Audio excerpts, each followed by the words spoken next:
everyone, welcome back to my channel. I'm Julia and this is a library card education.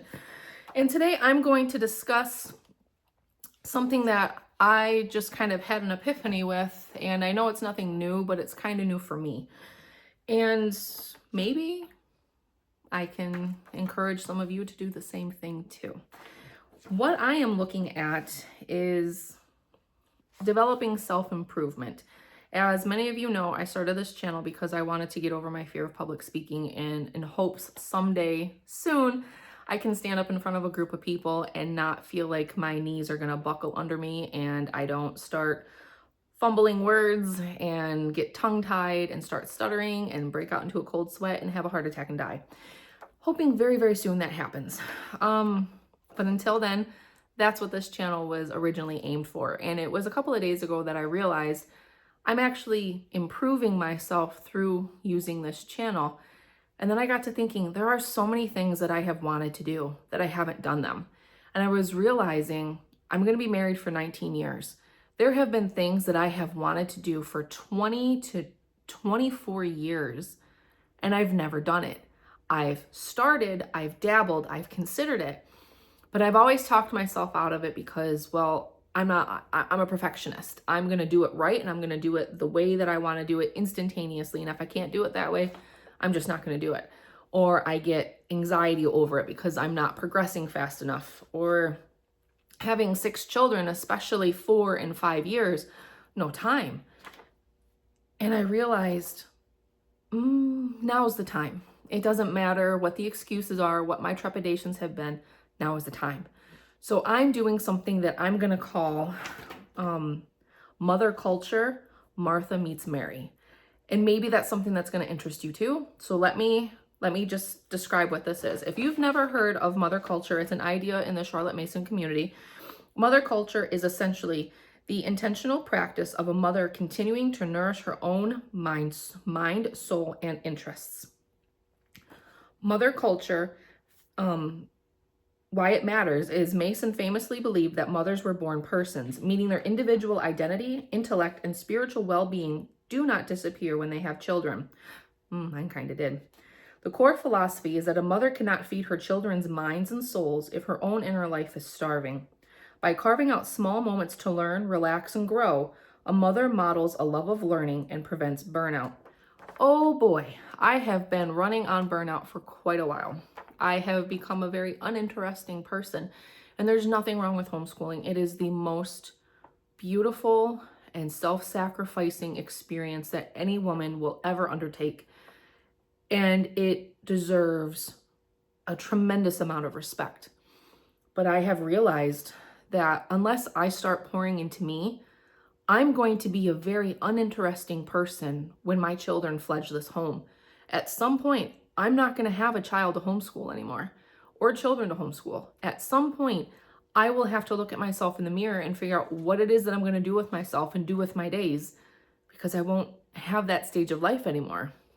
And that kind of makes me sad, but we all go through that. At some point, your life continues on, and you get to watch the fruits blossom in another way, and you need to work on your own self fruits so that you have something to contribute, not only to yourself and to your family, but prayerfully, hopefully, skills and experiences that generations that come well after you're gone will also experience and benefit from. And so I've made a list of things that I want to do. And these are the guidelines that I'm going to work from. So I'm reading from my notes here. And let me see if I can pique your interest here. So again, the reason why I want to do this relaxed mother culture is because I want to improve myself, but still feed into my family for a lifetime.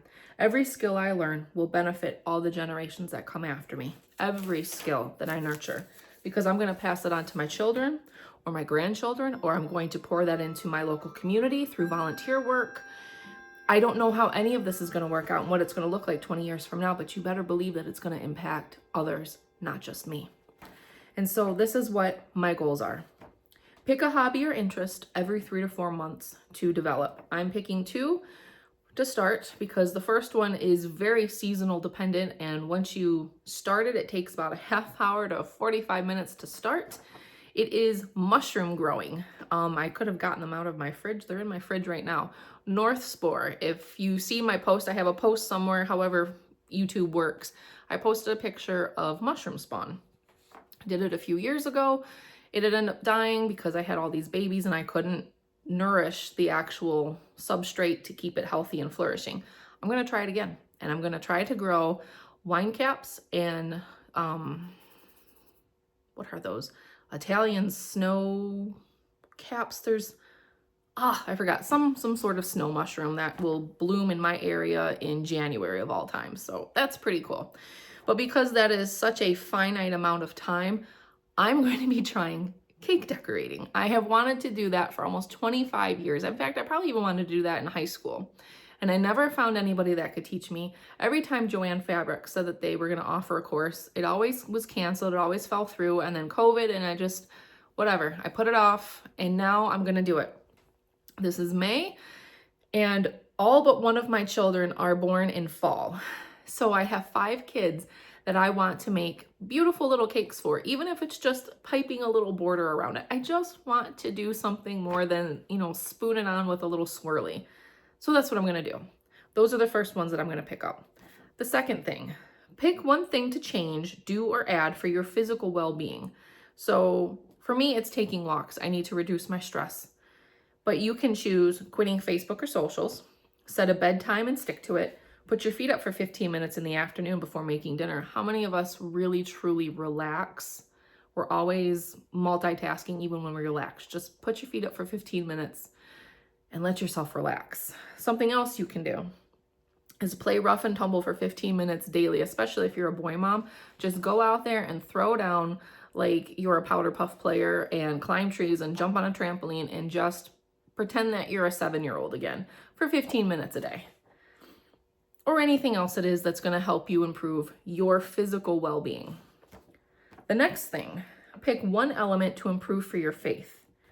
So for me, I'm going to wake up early and pray a rosary every day. I'm getting up. It's now easy because the sun is rising around 6. I can get up early and I can do that. But it's going to be a challenge because come December, the sun's not going to be up until 7:30 and it's going to be cold and freezing and I'm just going to want to stay in bed. But I'm going to make time to get up before all the kids do and pray my rosary every day. Things that you can do: pray daily for 5 minutes, hiding in the bathroom or in your car if you have to at a set time. Read a holy book, a Bible, the life of a saint, anything that's going to help you grow spiritually. And the last thing, find one way to build a better community. So gather things around the house to donate every 4 months. Keep a little box, and anytime you come across something that you don't really need or want, put it in the box to donate. Take it to St. Vinny's or any other religious-based charity because you're helping somebody twice. They're going to sell that potentially to somebody that needs to save money or doesn't have the money or the budget to buy it brand new. So you're helping that one person. But then the money that charity gets will then take that and pour it back into your community. So you're helping twice, not Goodwill, but some local to you charity. Volunteer at a food pantry. Help write resumes or buy interview outfits for women at a women's shelter. That's a big one. Walk the dogs at a humane society. Buy diapers for a local pro-life center. Raise money to put in baby boxes at fire departments. It's only like $300 or $350 to buy a baby box. And you can raise money or scrimp and save over the year, and you can buy a baby box at Christmas or at Easter and donate it to your local community to help save babies. And so just to recap, we're going to pick a hobby or an interest every 3 to 4 months. Pick one thing to change, do, or add for your physical well-being. Pick one element to improve your faith, and find one way to build a better community. And I'll probably type this out in the description so that you can just go back to it and refer to it if you want to do that. But if you're interested, join me. I'm probably going to be posting updates every now and then, maybe videos, maybe just social posts on YouTube. And I'd love to have you come along and tell me what you're doing and maybe build a little community of support to keep us all accountable and try to make a huge impact for us as moms. Breathe life into us, into ourselves, because we're always so busy putting on the life mask for everybody else and keeping everything going that we forget that we also have to breathe too. And I just really feel called right now to start doing something different. Just do so many things different. I went through a grieving process these past few months, and I came out of it with a whole nother perspective. And so maybe you can have a different perspective too. Maybe you're in a season where you're interested in that, or you're going through grief right now and you're wondering what's on the other side. I hope this helped. If you have questions or comments, let me know. I'm happy that you're here, and I hope to see you guys along the journey. And I'll talk to you on the flip side.